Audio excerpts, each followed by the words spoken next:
On today's episode of Locked On Cardinals, we're looking back at the Randy Arozarena trade. Hard to believe it's been over 2 years since the trade went down, and we've had a lot of different scenarios play out because of it. We're breaking it down and looking back at did the Cardinals win that trade, or is it still too early to tell?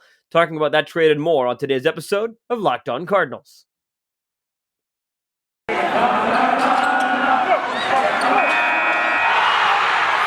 are Locked On Cardinals, your daily St. Louis Cardinals podcast, part of the Locked On Podcast Network, your team every day.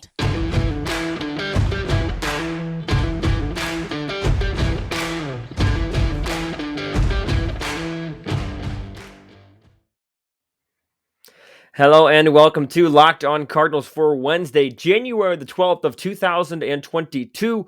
I am Lucas Smith, host of the show. If you're watching on YouTube, the background's a little different. I'm at home in Bloomington, Illinois for winter break of school. So I'm recording right now in my mom's at-home office. So you can see basketball coach, you see some basketball things, but we're still going to get rocking and rolling here. On today's episode, got some fun topics as well as a farewell topic to talk about to close out the show. We'll have three great episodes for you talking throughout this week. Today, we're talking Randy Arozarena, Matthew Liberatore, Jose Martinez. Tomorrow, we're talking collective bargaining agreement negotiations, and Friday is a mailbag Friday. Already have some great questions lined up. If you want your questions answered, be sure to reply to any tweet that I tweet. You can DM me on Twitter at LJFastball, DM the show on Twitter at LO_Cardinals or Instagram, and be sure to email the show at lockedoncards@gmail.com. That is for Friday. But today we're talking Randy Arozarena trade.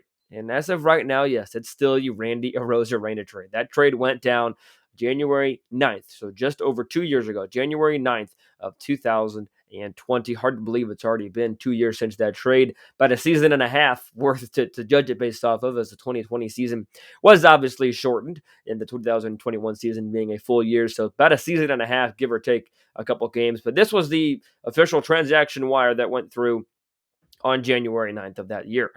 Cardinals trade first baseman Jose Martinez and left fielder Randy Arozarena and future considerations to Tampa Bay for Matthew Liberatore, catcher Eduardo Rodriguez, and future considerations.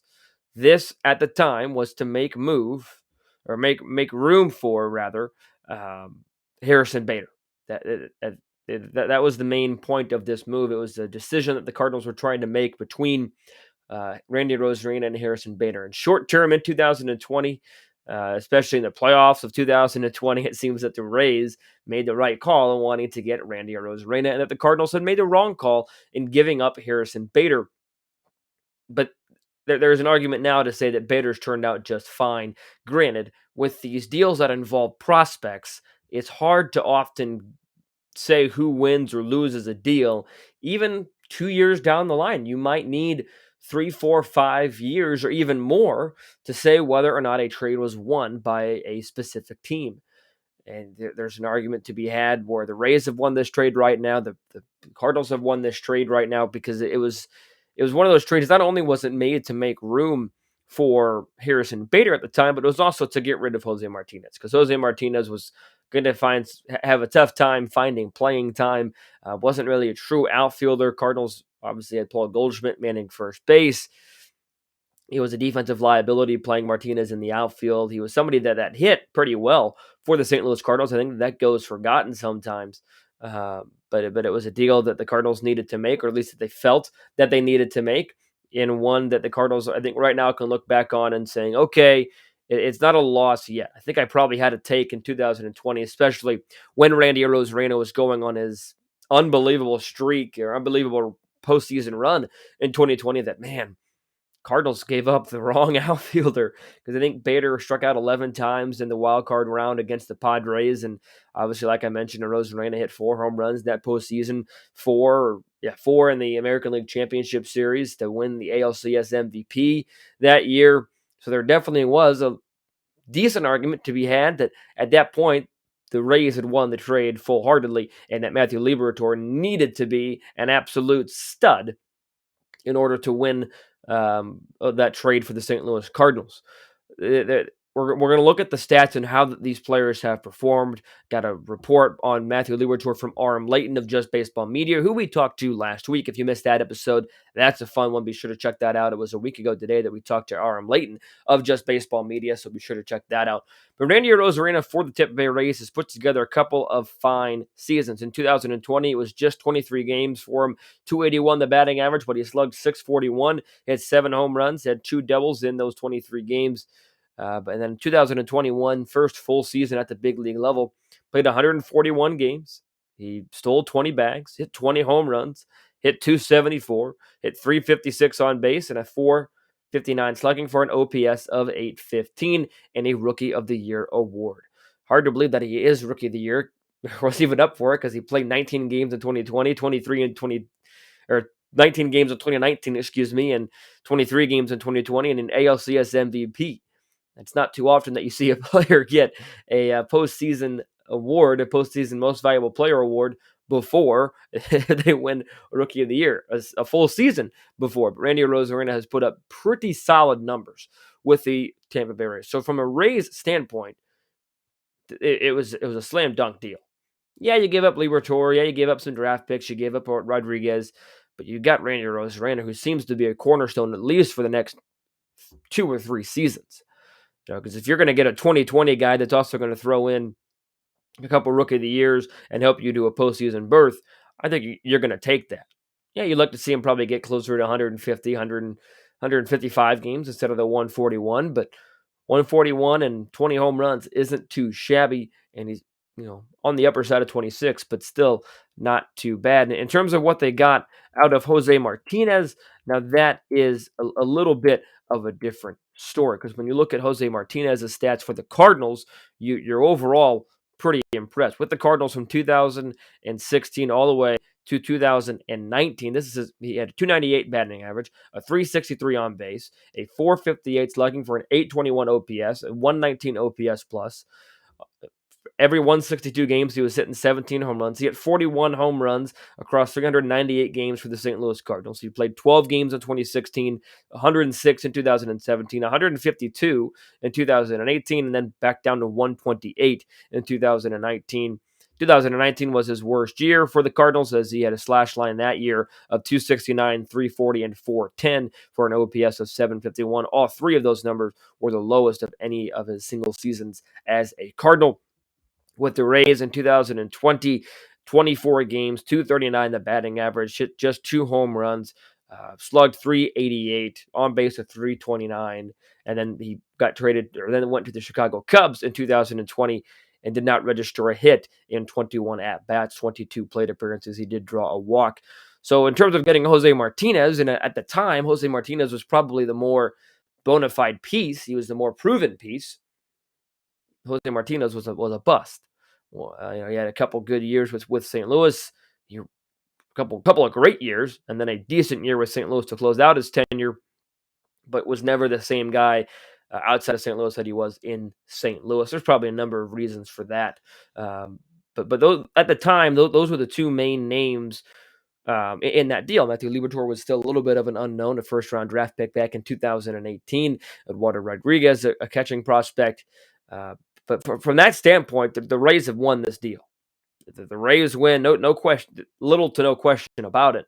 That the Tampa Bay Rays have won the deal. You've got Randy Arozarena that just dominated. Yeah, you missed out on Martinez, but oh well, when you have Arozarena doing what he's doing, and you've got Matthew Liberatore not really lighting it up yet at the major league level. Now, as I said to start the show, or at the beginning of the show, that could change very quickly.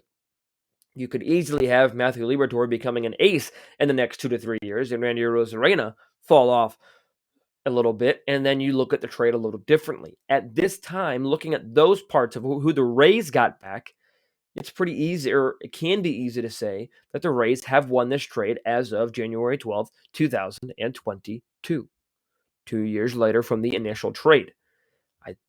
I think that there's another side of the story, and after the break, I'll talk about the Cardinals side of the argument as to how they can still win this trade, and in a way, how they've already found success in this trade. We'll talk about all that and more coming up in just a moment. But first, it's a new year. New year, new you, right? Maybe you want to start eating healthier, getting fit, whatever your New Year's resolution is, include a Built Bar in that plan. Built Bar is a protein bar that tastes like a candy bar, maybe even better than a candy bar. Built Bar makes it easier to stick to your resolution because it tastes so good. You'll want to eat it. And unlike other protein bars that can be chalky, waxy, or taste like a chemical spill, this is healthy and delicious. Built Bars are covered 100% in chocolate. Most Built Bars contain 130 calories, 4 grams of sugar, 4 grams of net carbs, 17 grams of protein. Compare that to an average candy bar: 240 calories, 30 grams of sugar, dozens of net carbs. Built Bar, the better option all the way around.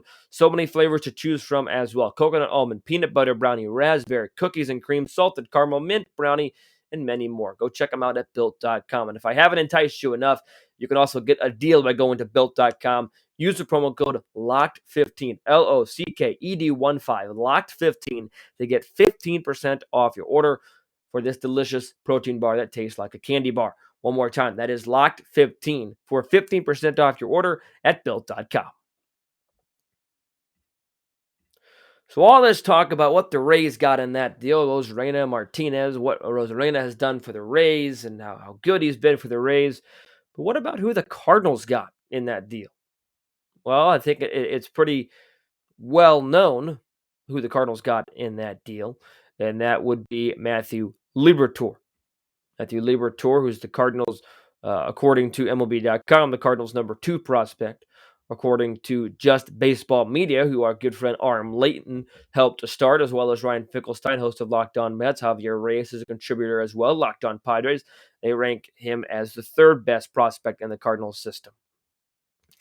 Matthew Liberatore, his numbers aren't as probably explosive as one might have thought. Granted, only one professional season with the St. Louis Cardinals at the minor league level in 2021, because 2020 he was at the alternate training site. He seemed to impress at that alternate training site, but nevertheless, overall in 2021, 9-9 record, 4.04 ERA, 22 games, 18 of them starts, 124 and 2/3 of an innings pitched. Opponents hit 257 against him at a WHIP of 1.25. So maybe not top prospect type numbers for Liberatore at the minor league level. Understandable. First time pitching at that level, maybe it was a little bit too much for him. But I think that this is an interesting part as to why the Cardinals have won this trade. There's an argument as to why the Cardinals have won this trade, because it cleared up room completely and it allowed the Cardinals to go fully in on Harrison Bader. Harrison Bader had a fine rookie season in 2017, just 32 games. Officially a rookie in 2018, to which he was 6th in Rookie of the Year voting. 2019, a really down year, 314 on base, 680 in OPS, OPS plus of 80, struck out 117 times, hit just 12 home runs. But then 2020, pretty solid. Batting average is a little low, 226. But on base at 336, slugged 443. Those are pretty good considering the batting average. And then in 2021, he really comes into his own. Gold Glove Award, 267 the batting average, which is something that I never really thought I would see from Harrison Bader. 324 on base, 460 slugging, 785 OPS, 116 OPS plus, 9 stolen bases, 16 home runs, 21 doubles in 103 games. That's all in limited playing time.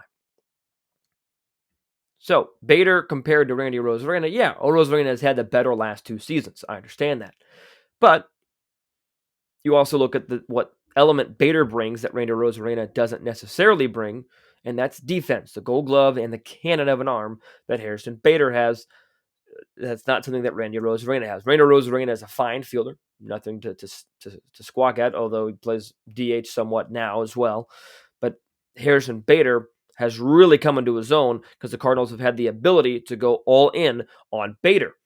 And in just 103 games, I was impressed. I think 2021 is a success for Harrison Bader, especially given his track record with batting average, and he only struck out 85 times. So that's impressive for what Bader was doing beforehand. He was laying off a lot of breaking balls. He was able to hit the slider. Harrison Bader has shown immense improvements. And yes, Harrison Bader was not directly involved with the Randy Arozarena trade. I understand that. but it was kind of the Cardinals choosing between Arozarena and Harrison Bader. Arozarena had a 300 batting average in 19 games with the Cardinals in 2019. Played a little bit in the playoffs.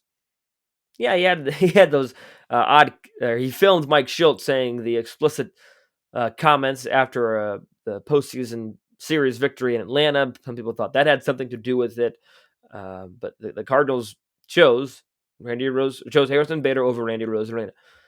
In 2020, like I said, Arozarena proved to be the right choice. In 2021, yeah, you could argue Arozarena was better. But you could also argue that Harrison Bader has a better overall outlook.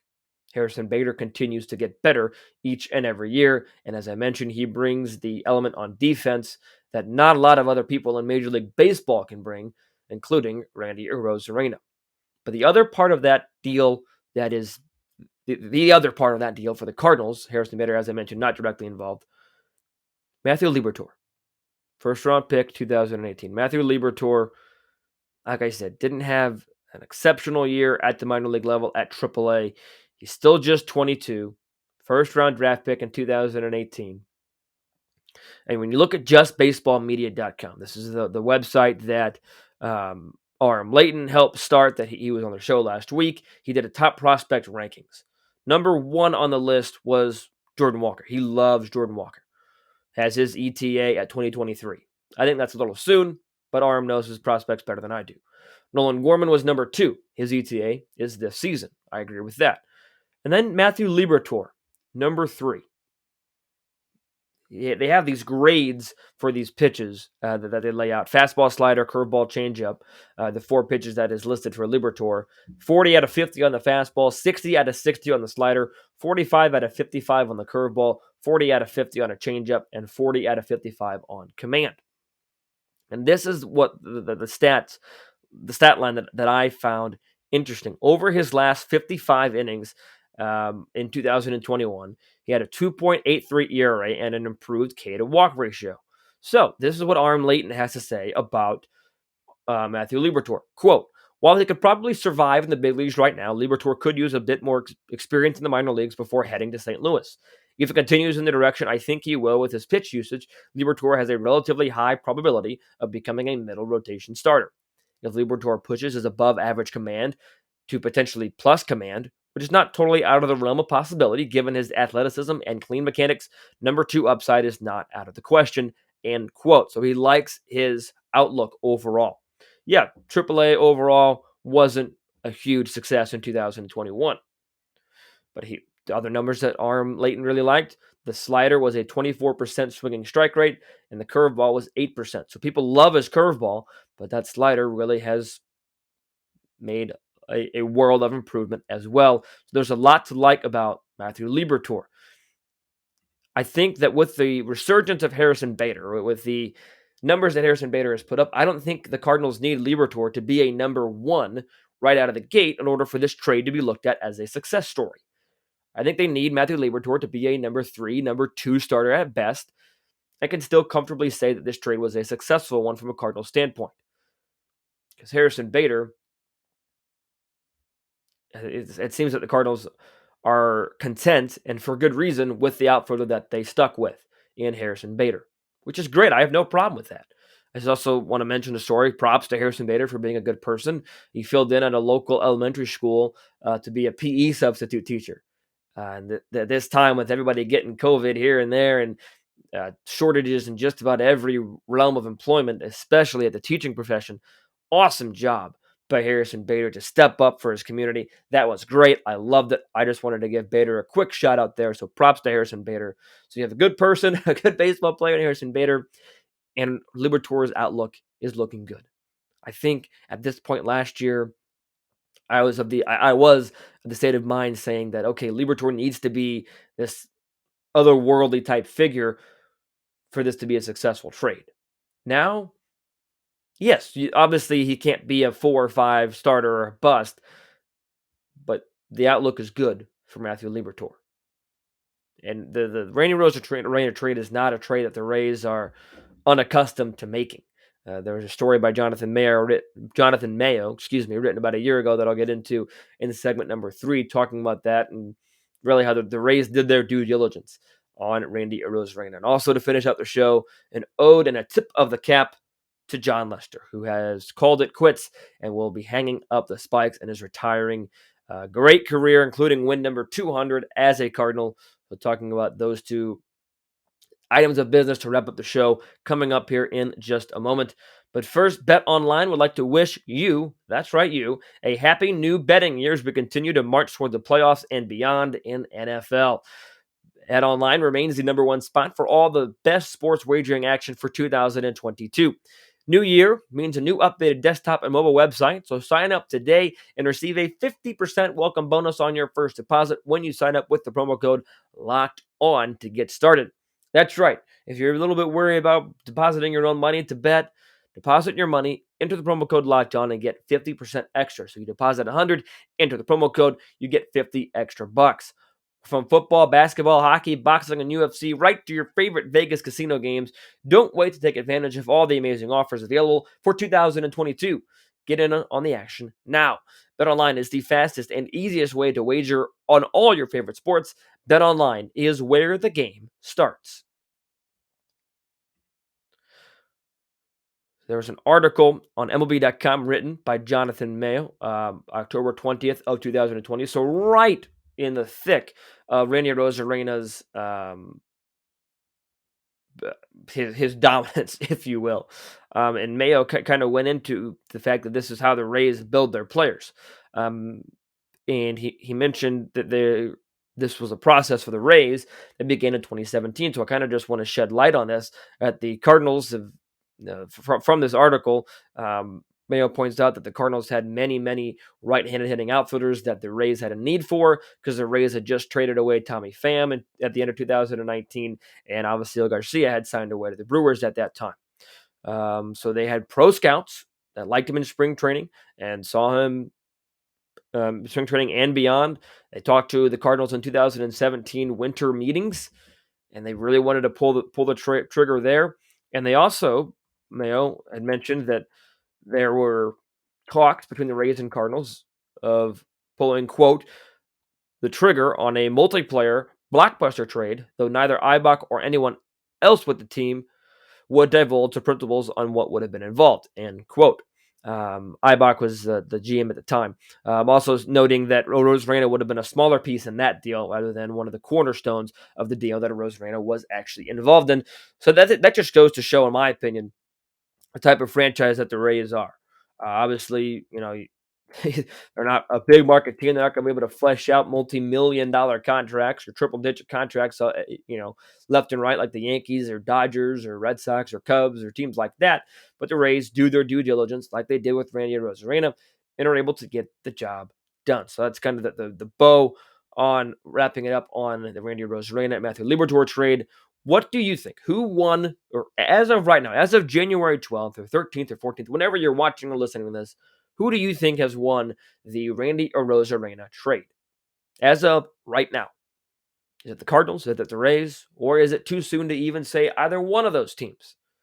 Let me know. Let me know in the YouTube comments, DM on social media at LJ Fastball, at LO_Cardinals on Twitter and Instagram. Let me know your thoughts. Email the show lockedoncards@gmail.com. Let me know your thoughts. I want to hear them. I'll read them on Friday's episode. So be sure to leave a comment, especially if you're watching on YouTube. To wrap up the show, we're talking Jon Lester. Jon Lester has announced his retirement, the longtime Boston Red Sox and Chicago Cub, and short-time Oakland A, St. Louis Cardinal, and Washington National. Yes, he was an Oakland A for a short time in 2014. Part of a deadline deal. He went 6-4 with the A's, had a 2.35 ERA in 76 2/3 of an inning. This is somebody that is a 3-time World Series champion, a cancer survivor as well. He's a 5-time All-Star, top 10 in the Cy Young Award voting 4 times, top 5 in the Cy Young Award voting 3 times, and the second place Cy Young Award in 2016, in which he went 19-5 with a 2.44 ERA. Led the league in wins as recently as 2018 with the Chicago Cubs with 18. That was at 34 years of age. His last couple of seasons haven't been the greatest, but Jon Lester is the definition of a winner. definition of a winner. Even when he was pitching against the Cardinals in 2013 in the World Series, and in all those years as a Cub uniform, pitching for the Cubs in the 2016 World Series and 17 postseason, it was hard for me not. It was hard for me to root against him. Maybe this is because I have a twin brother that's a Cub fan, so I don't really have a hatred towards the Cubs as a lot of Cardinal fans might. Um, well, my default is to not hate on the Cubs, I guess is the best way to put it. But Jon Lester is just a winner, goes about it the right way for the most part. Don't call too many bad stories about Jon Lester. A winner in any sense of the word, both off the field and on the field. And he did what he needed to do for the St. Louis Cardinals. Did he light up the world? No. But he had an ERA just above 4 at 4.36. He won 4 games for the Cardinals in 12 starts, 66 innings, kept the Cardinals in most every game that he started except for one that I recall against Kansas City. So even down to the very final pitch, at 37 years old, when he did get win number 200, for the St. Louis Cardinals, nothing but competitiveness for Jon Lester. And that is that's my tip of the cap to Jon Lester. Thank you for your service to the Cardinals as well as Major League Baseball. Enjoy retirement. And I guess you're forgiven a little bit, not a ton, but for beating the Cardinals in 2013 in the World Series that year. But congratulations to Jon Lester on a fantastic career. And I wish you nothing but the best in retirement. So that's going to do it for today's episode of Locked On Cardinals. Thanks for tuning in today. Again, 2 more episodes coming out this week. For the month of January, we're doing 3 episodes a week. It's just as an FYI. So tomorrow we're talking collective bargaining agreement, update on negotiations. And Friday we're coming with a mailbag Friday. So be sure to get your questions in at LJ Fastball on Twitter, at LO_Cardinals on Twitter or Instagram. DM, reply to a tweet, retweet, whatever you need to do. Email the show at lockedoncards@gmail.com or drop a comment or question in the comment section on YouTube. So until I talk to you guys tomorrow, be sure to stay safe, stay well, and have a fantastic rest of your day.